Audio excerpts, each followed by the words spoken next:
Hello and welcome to Nashua Community Roundtable. I'm your host, Lyle, here tonight with State Senator Dan Feltus and State Representative Amelia Keene. Welcome to the show. Thanks for having us. Thanks, It's David. great to have you both here. Now, let us know a little bit more about yourself. So Dan, we're going to have you start first. Sure. Give us a minute, just give us a bit of your background. Sure. Well, I live in the south end of Concord with my wonderful wife, Erin, our two dogs, Franklin and Roosevelt, now our newborn daughter, Iris. Worked as a legal aid lawyer for about a decade before serving in the state senate, and I represented low-to...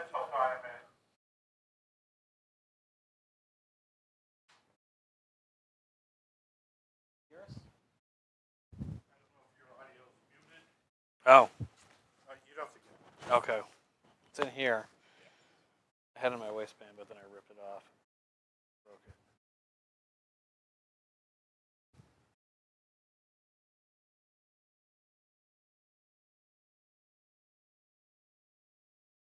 Have a seat. All right. We'll start from the beginning again.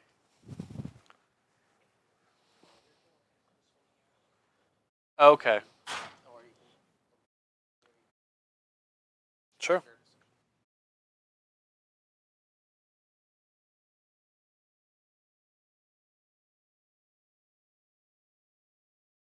Ben, correct?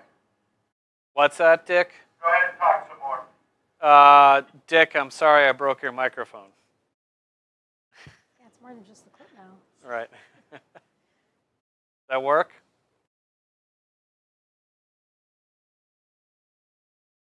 We lost Dick. Okay, we're going to start over. Here we go. All right, You can hear Amelia okay, right? Oh, yeah. In 8, 7, 6, 5.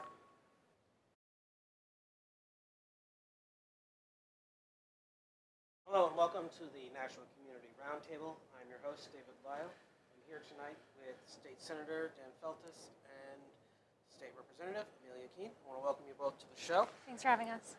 Great to be here. Excellent. Now let's get a little bit of your background to know where you, how you got to where you are and what you're looking to do. Dan, if you want to take a minute to get us started off. Sure. I live in the south end of Concord. I have the honor of representing Concord, Hopkinton, Henniker, Warner, and Pennacook in the state senate, second term. I live in the south end with my wonderful wife, Erin, our two dogs, Franklin and Roosevelt, now our newborn daughter, Iris. And prior to having the honor of serving in the state senate, I had the honor and privilege of serving as a legal aid lawyer at New Hampshire Legal Assistance for about 8 years, representing low to middle income working families, veterans, seniors, victims of domestic violence, both in court and administrative agency, but also advocating at the State House on issues that affect low to middle income folks, and really became aware of what kind of impact the state senate can have on the lives of everyday people. And that's why Erin and I decided to run for the state senate in 2014 to make a positive public service impact. And we've worked hard at it, trying to do just that. Yeah, so I'm serving in my first term at the New Hampshire State House. I represent Nashua, Ward 4, which is the downtown area. I'm from Nashua. I was born and raised here, graduated from Nashua High North in 2009. And since then, I have kind of left the state for a while, but I'm one of those young people who made a return back home. I just graduated UNH Manchester with my bachelor's degree in biology, and I serve in the Army Reserves as a medic and a nurse, and I'm studying to hopefully go to med school. And my role, in addition to being a state rep, is I'm a full-time executive director for the New Hampshire Young Democrats. And yeah, that's about it for me. Oh, as we know, there's been a little bit of breaking news out of Washington, which we'll get to later in the show. But looking at how important it is, Nashua has a special election coming up. 2017 was full of special elections all over the country. How important is it that young residents and citizens of the United States run for public? Is it? Well, I mean, that really can't be stated enough how important it is for young people to run for office.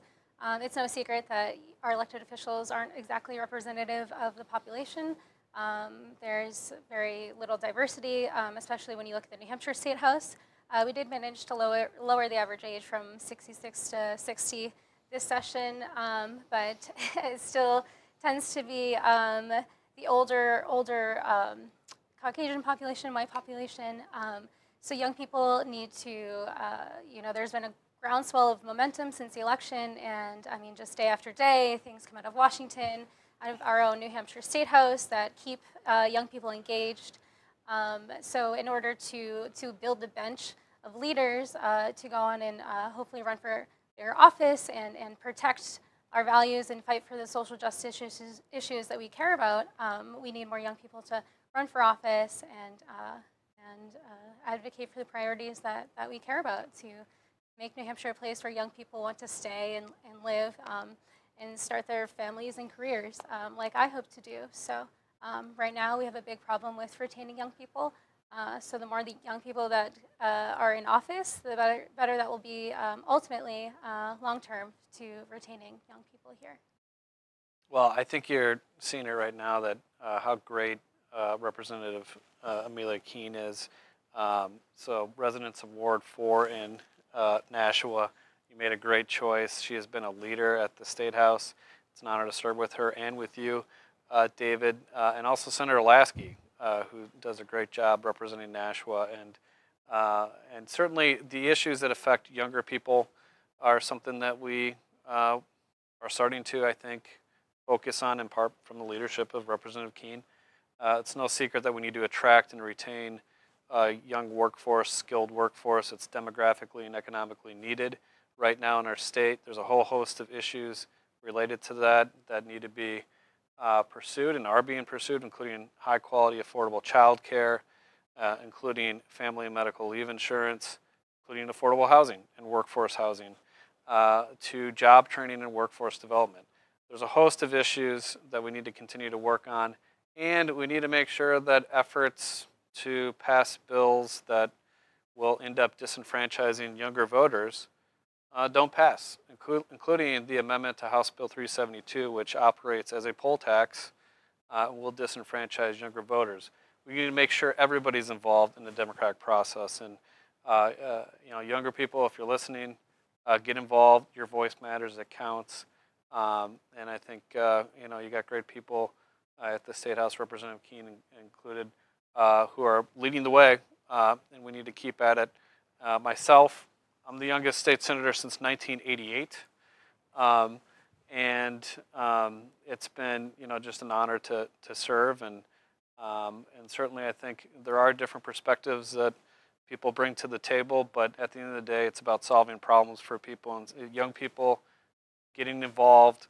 People of all ages getting involved, having your voice heard is so important, so critical to the process. Aside from, as you mentioned, sounds like next to college students, are there any other bills that we should be on the lookout for, and state and on the? Well, look, I think there's some good ones and there's some bad ones. We'll talk about the good ones first. Family and medical leave insurance, House Bill 628 is coming up to the vote in January. It's a bipartisan bill. It's been bipartisan the whole way through. Got a positive 13-6 vote out of House Labor. When we talk about people, young families having a new child, taking some time to be with that child, without risking their full economic livelihood, or workers who have caregiving responsibilities, a senior, or God forbid, a spouse that may be dying, having an opportunity to spend time without risking your economic livelihood. Some temporary wage replacement insurance is so important. And also workers that need to get well. There's workers right now who are not necessarily getting into treatment for opioid addiction because they take time away from work, they're not getting paid. Some temporary wage replacement insurance would help us combat the opioid epidemic. So that's a positive bill up for a vote, House Bill 628 in early January. There's a number of other bills that are going to be up for votes in the House, in particular in early January. Yeah, the other one I was going to speak to, well, there's two things. The trans bill, which didn't pass last legislative session, has really gained a lot of momentum and groundswell, and there's some really powerful or strong organizations working really hard to work with legislators to get that passed this session. We have a Republican, it's a bipartisan bill, so it seems like it has a good chance of passing this session. And what this bill would do is put in workplace and housing non-discrimination law into the New Hampshire Constitution to protect our transgender citizens. So that seems like something that is a devastating defeat last session. The same day that we couldn't raise the marriage age from 13 years old. So it was a devastating defeat, but it looks like it'll come back this session with a vengeance, and I think it'll have the bipartisan support to pass. It's one of those issues that young people across the board care about, one of those social issues. And I guess also I'm co-sponsoring the bill to try to raise the marriage age again, this time shooting for 16 years old. But I think that this time it'll pass as long as it's not 18. That was the issue before.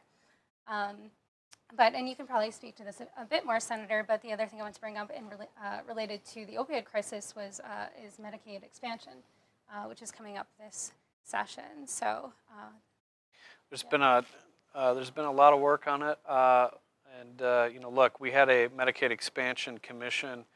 We came to a unanimous bipartisan recommendation and a report of a framework of how to move forward with Medicaid expansion.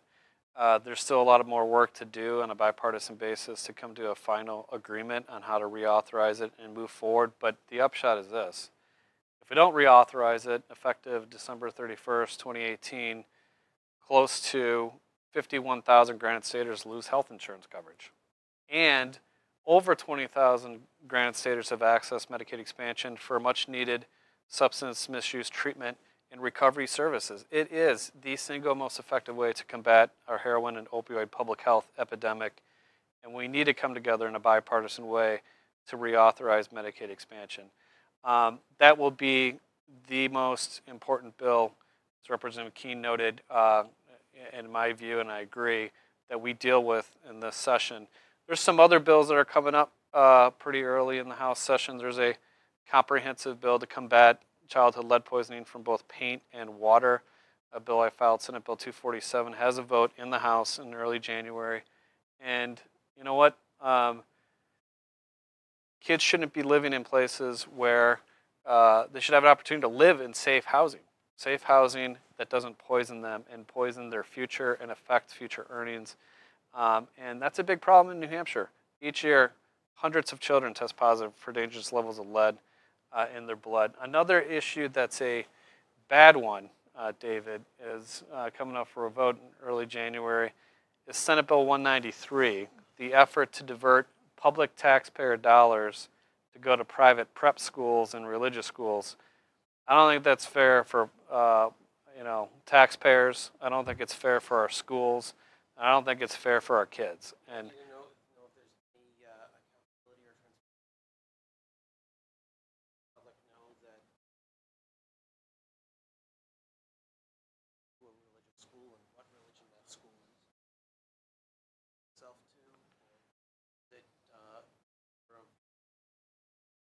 sent, but no one knows who's actually getting it. I think there's different provisions of the bill in terms of accountability and knowing where it goes. I think the overarching thing in terms of accountability is whether or not the money going to parents and then indirectly going to private schools, prep schools, religious schools, and homeschoolers, whether or not that public money, public taxpayer dollar, is being used in a way that really raises standards, helps students, and that there's accountability. You know, some of the schools can discriminate in who they allow to attend, and some of the private schools. Public schools can't, traditional public schools. And that's one of the basis of public education. Another basis of public education is the notion of community and our communities support our public schools. We have great public schools. What we need to do is have the state step up and support our communities, our local property taxpayers, not funnel more money into private schools or religious schools and away from our public schools, which is going to just increase property taxes on local property taxpayers. We're seeing property taxes go up and up and up, in part based on the budget by Governor Sununu, which gave even more tax breaks to multinational corporations. Many of the benefits, David, went to corporate CEOs out of state. Jeff Bezos of Amazon got a tax break in Governor Sununu's budget without any commitment to move his headquarters to the Nashua area. That's unfortunate. These are tax giveaways. We're seeing it at the state level in Governor Sununu's budget, and we're seeing it today at the federal level at tax giveaways to big corporations under the Republican plan down in Washington, D.C., too. Yeah, I think one of the biggest issues for young people who are thinking of entering school, or they're just getting out of school and trying to settle down and start a family and buy a home, is all this debt that they're now strapped with. We have one of the highest student debt rates in the country, one of the highest in-state tuitions in the country, and one of the lowest fundings for our public schools. And when people come out of school and they have all this debt, we also have a housing crisis where they can't afford to get a house, or if it's affordable, they have all this debt, and so it's a decision they have to make. And one of the top issues when I speak to peers of mine is housing. Are they going to be able to afford a house like their parents used to? And I just don't think we do a good job in this state of making students and young people feel that they have a place once they are ready to enter the workforce and be here. And SB 3, the voter suppression bill, was a clear example of that. It was an omnibus voter bill that is going to make it quite a bit more difficult for students to register to vote, especially because they may not be aware of this bill. And it's still being litigated in court, and right now there's no punishment. But the bill itself threatened up to a $5,000 fine and someone knocking on your door if you didn't present the proper documentation. And so for students or young people, it also disproportionately affects military members and homeless people.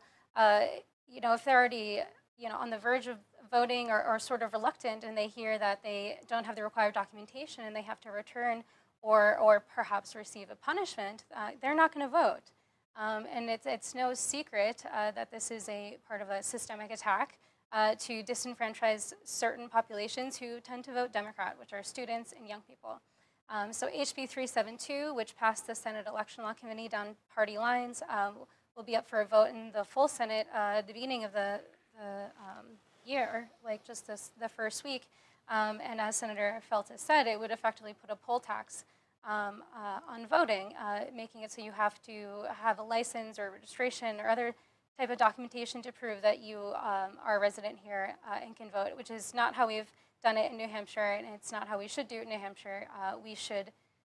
So out-of-state students, they would not be able to vote anymore, and those are the exact students that we need to make them feel welcome, to attract them and have them stay after school to invest in our economy.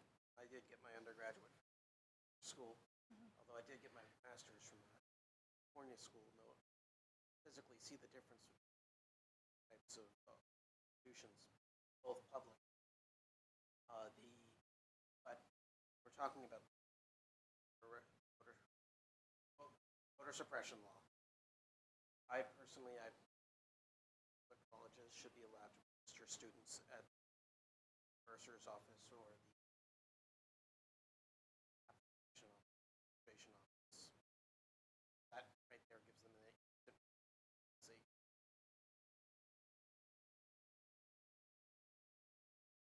think there's anything that we can do aside from raising awareness through social media. Since opposition to vote these bills. Well, that's a great question. I think it goes to the heart of citizen activism. I think, look, your Facebook posts, your letters to the editor, your phone calls, your emails, your handwritten letters to legislators, make a difference. They really do. And so I'd encourage anybody watching this to, whatever issue you care about, whether you agree with us or not, to speak up, speak out, stand up for what you believe in, and register your opinion with your elected officials, state representatives, and senators. Obviously, I strongly disagree with the amendment on House Bill 372.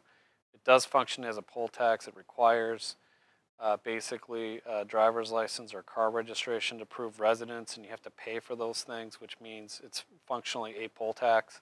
And that will disproportionately disenfranchise younger voters, college students, which, as Representative Keene noted, disproportionately vote Democratic. It doesn't make much sense to me. A lot of these bills are based on this widespread myth, and it is a myth, that there's voter fraud to a large degree in New Hampshire. I think that's unfortunate that that's been perpetuated by our Republican colleagues. Governor Sununu, 3 days before the election, on the Howie Carr radio show said, those Democrats are pretty sly. They bus people in from Massachusetts to vote on election day. And then President Trump, a month later, said, in New Hampshire, there's widespread voter fraud. They bus people in from Massachusetts. And then Governor Sununu was asked, what do you think about that statement from the president? It doesn't reflect well on New Hampshire. And he said, well, I don't know where he got that. Well, it's obvious where he got it, and it doesn't reflect well on New Hampshire. And the fact is that we have hundreds of people around this state, in Nashua, my hometown in Concord, city clerks, volunteers, poll workers who do a great job with our elections. And I, quite frankly, think it's a little bit offensive to say that fellow Granite Staters are lying or busing people in. That's not accurate. And you know what? That's the underpinning to all these bills. That's the impetus for these efforts. I think there are real problems that voters sent us to the State House to solve. This isn't a real problem. This is a conjured up perception of a problem. And we shouldn't legislate perception. We should legislate real problems like workforce development, job training, like Medicaid expansion, like the kinds of things Representative Keene talked about. You conjure up that fear and that anxiety that gives people a reason not to trust the system that we have and a reason to believe it's rigged, and somehow they're getting cheated in some way. And as Secretary Bill Gardner, he's served the state so well for so many years, but the fact that he is on that commission, I don't think is right. I don't think he should support the actions of this commission that is going around to investigate, that hasn't done much of anything, that came to New Hampshire and made up lies about New Hampshire, claiming that there was voter fraud because people voted with out-of-state IDs, and that was evidence of voter fraud. So I, for one, would like to see our Secretary of State take a stand against these claims, and I know he's passionate about the integrity of our election systems, and he does a very good job in protecting that. But I think it's time that we collectively work together in a bipartisan way to modernize our election systems. And instead of, like you were saying, conjuring a false reality and pursuing that, why don't we do something proactive and e-poll books, online voter registration, automatic voter registration. Those things seem like they could, are not in our near future, but I think that those are things we have to work towards, and hopefully we can get there. But we're wasting the taxpayers' dollars right now with this commission. That's just there to perpetuate this notion of fraud, which is a false claim. Well, speaking of the internet, I know that the internet's going to be changing as going to see his type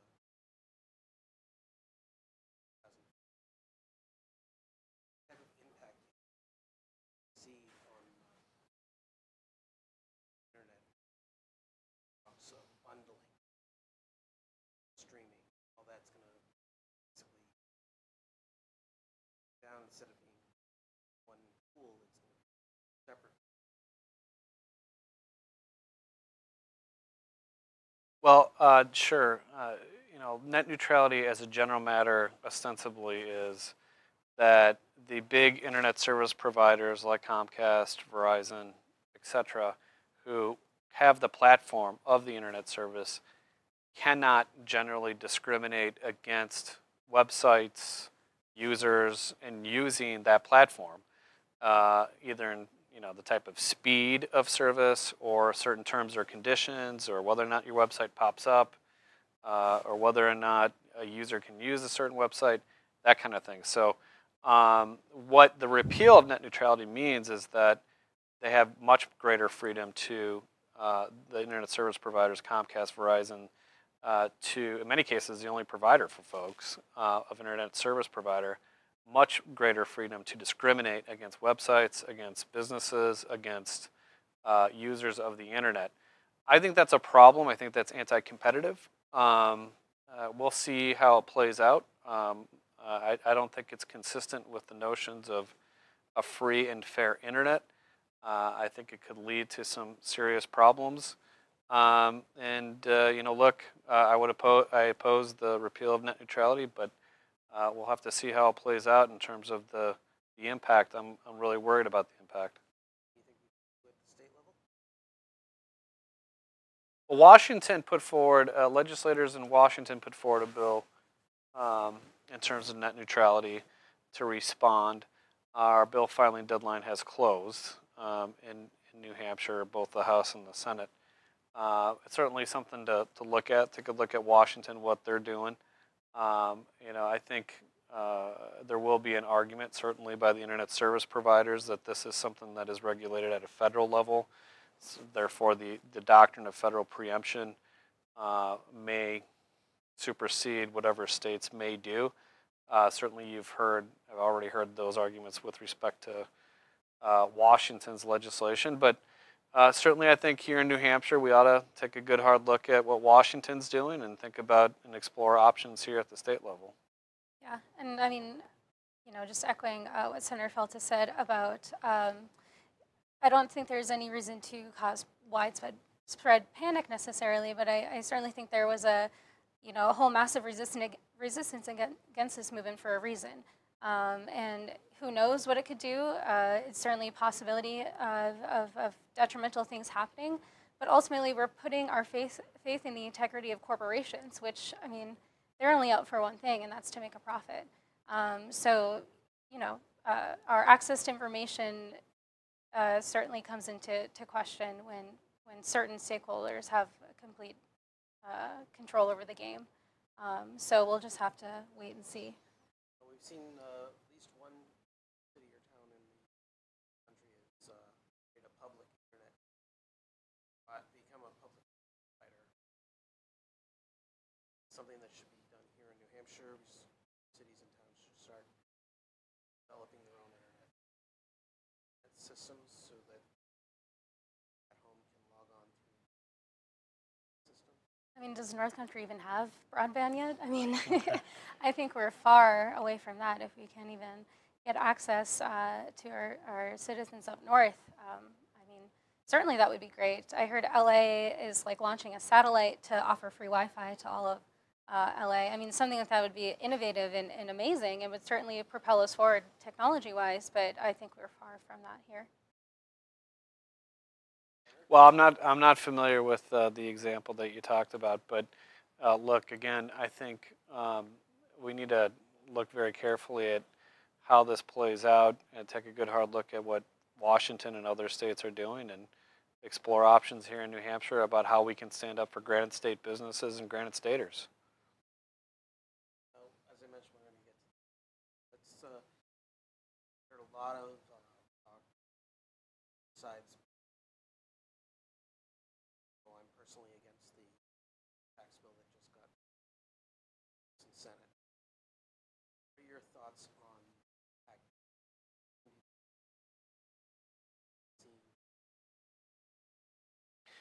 Well, there's a number of components in the bill. I think it's important to note that the Republicans down in Washington, D.C.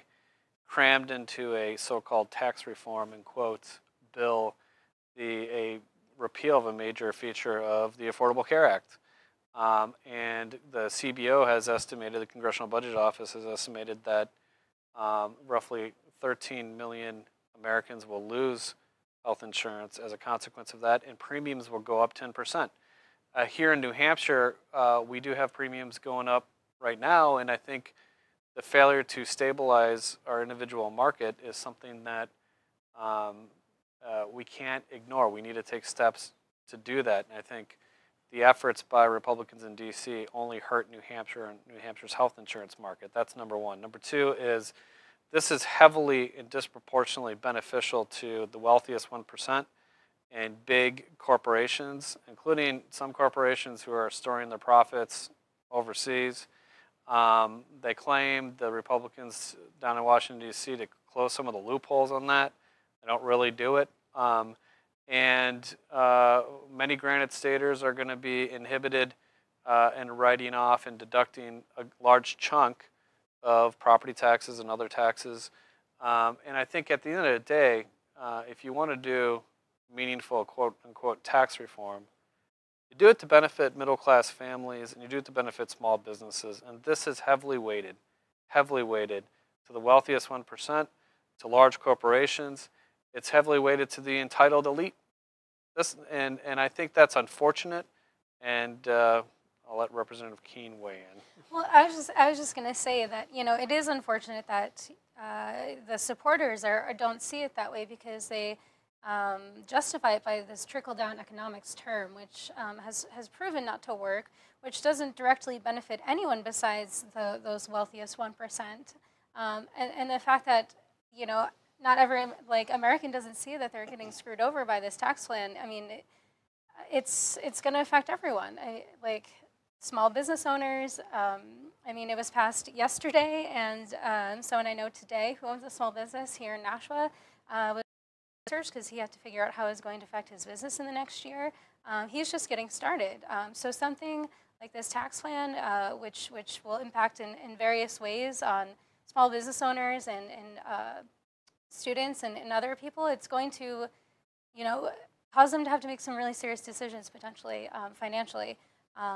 So I think, yeah, we'll have to wait and see how that comes out as well.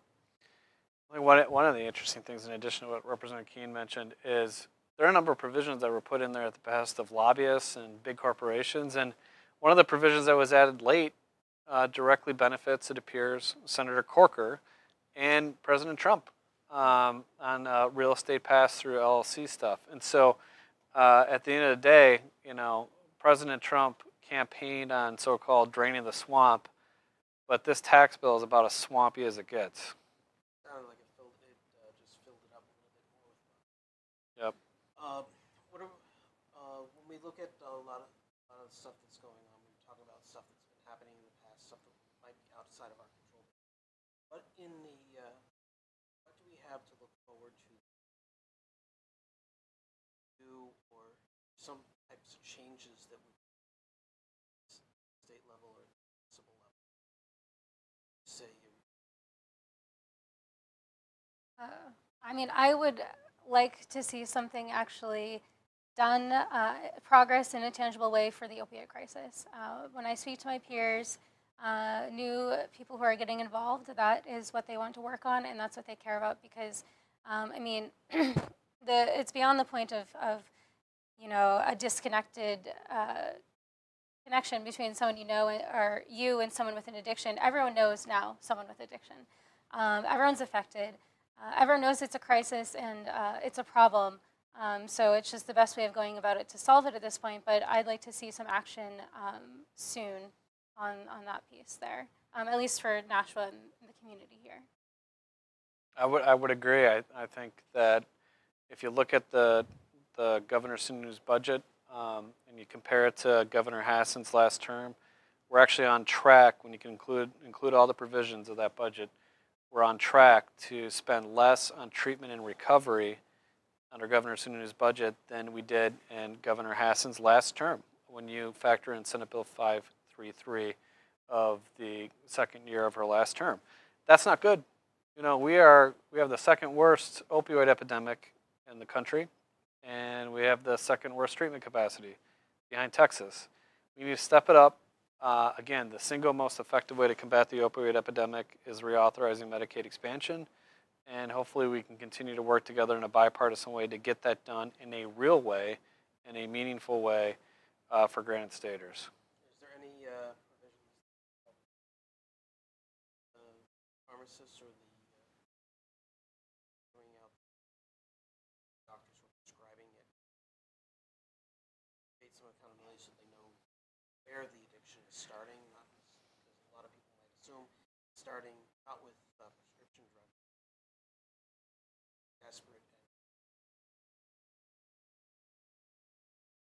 So it's been shown that the majority of addictions do start because of prescription painkillers. And there is a tracking system that pharmacists and doctors use to track narcotics. So it's an online portal. They can just log on there and they can see the patient who prescribed when, the pharmacy that prescribed it, the doctor that prescribed it, and all those details. And that is to help with the issue that we're currently having. There are a couple of problems, with that system in general, and part of it is it's pretty cumbersome and not easy to use for healthcare professionals, but also it doesn't go state to state. And in an area like New England, New Hampshire, especially Nashua, which is right on the border of Massachusetts, oftentimes if someone is seeking drugs, they can just easily go over the border. I worked at an urgent care center for a couple of years, and it was quite frequent that we would see people come in and we would utilize that system. However, there's, again, no way to tell if they've been to any other state. So there is an accountability, and I think, since the late 90s, we've known that we weren't prescribing medication the right way, and that's not entirely the doctor's fault. It's partially the pharmacy companies as well,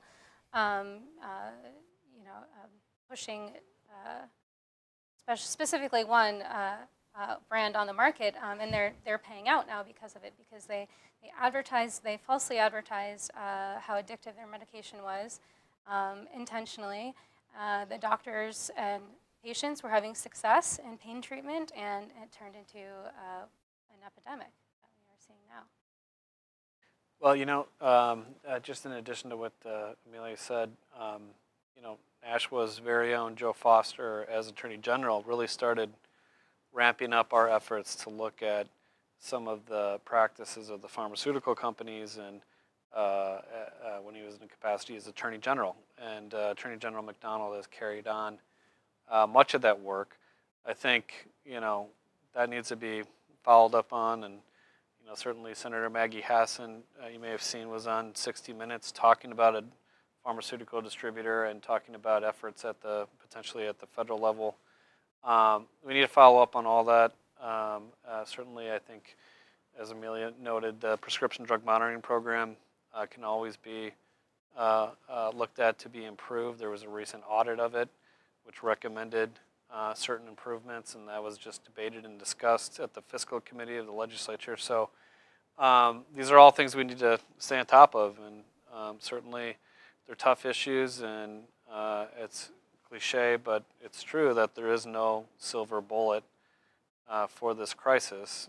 Maybe there's some silver buckshot, but there's certainly no silver bullet, and we just need to continue to work together as much as we can to try to combat this epidemic. The Senate Democrats filed a bill, by the way, called the Rescue Act, to dedicate 10% of our rainy day fund to help combat this crisis. It's a rainy day right now in the opioid epidemic, and to use some reasonable amount, 10%, to combat this, I think is reasonable, and certainly in light of where we're at in terms of funding and recovery and treatment, it's the right thing to do.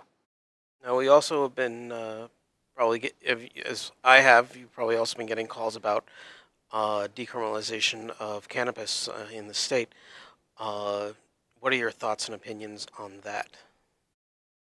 Well, it was decriminalized this past session up to 3/4 of an ounce. I would love to see it decriminalized beyond that. I think 3/4 of an ounce is rather arbitrary. But I'm also supporting a bill this session that goes towards expunging the records of individuals who were arrested on fines of 3/4 of an ounce of marijuana or less. So I think that's a great start. I think that we're putting a burden on our society and on individuals by criminalizing small amounts of marijuana like that. So I'm very happy to support that bill so that people can get on with their lives. And if this could have been hindering them from student loans perhaps or certain jobs and careers, hopefully they can get on track with that. But yeah, I mean, if we can fully decriminalize, I think that'd be great. Expand access for medical marijuana use as well. And yeah. Look, I think we've taken some steps, as Amelia noted, to really expand access to medical marijuana use, and in some cases, for many folks, that's a better treatment option with their doctor's prescription than opioids for some conditions, and certainly we did chronic conditions, added that to the list in terms of medical marijuana last year, and some other things to the list. And obviously decriminalization was something that the legislature passed last year too. Now, you mentioned setting up, effectively issuing it as a prescription. How do you see that working, such as, like, for instance, California's got independent dispensaries instead of using pharmacies? Well, it's still in process. The implementation of our medical marijuana laws is still in process, and it's something a lot of people are working hard on, and we'll see where they come out. But look, at the end of the day, I think people ought to work together to try to implement the laws that the legislature passed, and certainly HHS, Health and Human Services, and others, and different stakeholders are doing just that, and hopefully they'll keep working at it. And federally, I would just love to see marijuana taken down from a Schedule I drug. I think that's really hindering a lot of the problems that we have. The fact that it's Schedule I means we can't conduct the research like we should be able to really test the effects long-term, short-term on marijuana, because it could have a lot more uses than we know about, or it could even potentially have some effects, good or bad, that we don't know about either. So I think that on a federal level, if we could bring down the schedule of the drug to be able to do more research, then I think that would be great as well. Evidence and fact-based research is obviously. You actually led into probably one of our final topics is going to be with the recent memo to the CDC, and an organization that's built upon evidence-based, research-based science to combat problems such as the opioid crisis, various diseases that we don't see anymore today because of organizations like the CDC. What are your thoughts on what can they do to get around these forbidden words but still be able to be effective in what they do? Well, I haven't looked at my understanding, and I haven't researched this in detail, but my understanding is that these were, in essence, directives from President Trump and his White House to the CDC. At the end of the day, we shouldn't be telling medical professionals what to do and say. Medical professionals are medical professionals at the CDC and elsewhere, and we should be basing things based on science and facts and evidence, and we shouldn't be banning or attempting to ban the use of the word science or evidence-based. It doesn't make much sense. It raises a whole host of issues, including free speech, infringement upon our professionals on the ground by politicians. We need to entrust our professionals and the experts in the field and believe in what they do and support them, not ban the words they use or attempt to ban. I hate when we politicize science. I mean, we hear this all the time with climate change and so many other topics. It's somehow someone's philosophy or what they grew up with is more sound than research and evidence. And I think a lot of that has to do with, or some of that has to do with the fact that scientists readily admit that they may not know the answers to everything. They readily admit that they may have made a mistake with new evidence that comes out, or they're willing to adapt and grow. And that's something that the average person is reluctant to do. It takes like training to be able to do that. And so I don't like when politics and science mingle. However, I would love to see more scientists and doctors and educators run for office and lead and be in office. I mean, no offense at all to Senator Feltes, but they're all lawyers, and that's like just the classic trajectory into politics. And I mean, But not a lot of public interest lawyers. yes, that's true. That's true. So I would love to see more, just more of a mix in our elected leaders in that sense as well. Yeah, I personally have had a chance to recently view our national parks, and as you mentioned, the climate change and everything. And I've had a friend who keeps wanting to go visit Glacier National Park before it becomes not Glacier National Park. Yeah. What do you think the effect's going to be if we start privatizing and drilling in our precious resources, such as the national parks, like Yellowstone? Well, I think one of the things that appeared to be the basis for Senator Lisa Murkowski of Alaska's support for the tax bill was a provision to allow drilling in the Alaskan National Wildlife Refuge. And what that has to do with so-called tax reform, I don't know. Just like what the healthcare stuff, repeal of elements of the Affordable Care Act has to do with so-called tax reform, I don't know either, other than this is part of the broader agenda of certainly the National Democrats and to some degree, the National Republicans, and to some degree Republicans at the state level to do this. And look, I don't know. I don't know what's to what degree President Trump's orders on some of these things will be challenged. To what degree those challenges will be successful, I don't know. But certainly it seems as though the Department of Interior, I think his name is Burritt, is the Director of Interior, as well as President Trump, seem intent on opening up our national parks and our wildlife refuges as much as possible, and I just respectfully disagree with that. Yeah, I mean, we saw that as soon as Trump came into office with the Standing Rock, the Sioux tribe there, and him authorizing Excel to continue to build the pipelines. I think that was the first sign that perhaps he wasn't going to be on the side of the environment. I mean, there's arguments for both sides with access to energy, but I think ultimately we have been for a long time as a globe heading in the direction of completely destroying our planet, and I would like us to not go that way anymore.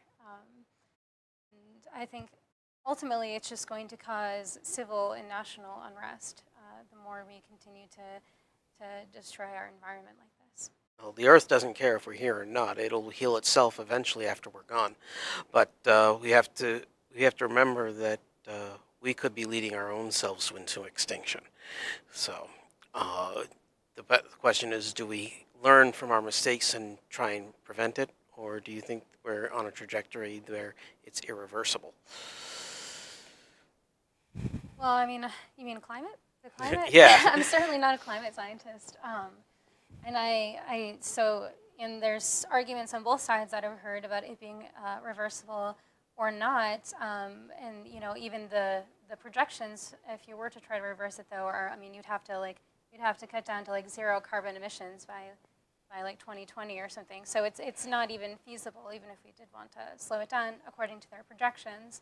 But we don't have to look very far to see the kind of chaos that climate changing has on unrest. I mean, Syria and what happened there with the drought, I mean, in the Civil War, I mean, that's all started because the climate was changing and they don't have access to clean drinking water. So as the climate continues to change and certain areas of the world are left without resources that they need to survive, and if that's combined with a not stable political environment, then can ultimately be a threat to our own national security. So we're looking at that also right on our own doorstep with Florida, Puerto Rico, Texas, which just happened this past summer.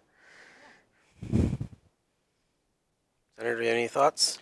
Well, just to add on here, look, the science is clear. The Earth is warming.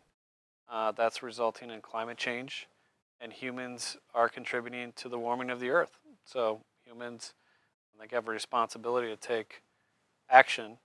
And by the way, it's economically feasible in many circumstances to do just that. If we get out in front of some of the other countries like China and India on clean tech and clean energy, we're investing in the technologies of the future and the workforce of the future. So not just does it doesn't make just good climate sense, it makes good economic sense for the United States to be a leader and to do the best we can here in the state of New Hampshire too. We passed Senate Bill 129 last year, which was more than doubling new solar in our RPS.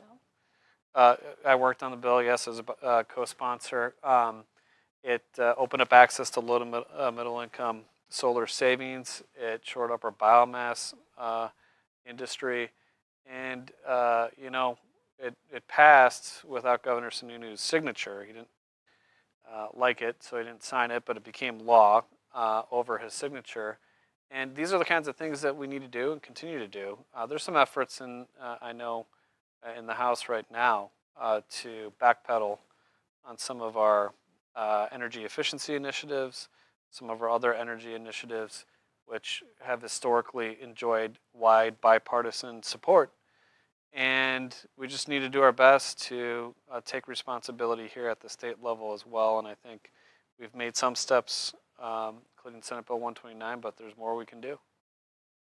And this is one of the topics I'm really passionate about in general, but I think it's always ironic that we don't continue to have bipartisan support on issues such as this. I mean, the Department of Defense, one of our biggest sectors of where we spend our money in the United States military, has acknowledged that climate change is the #1 risk to our national security.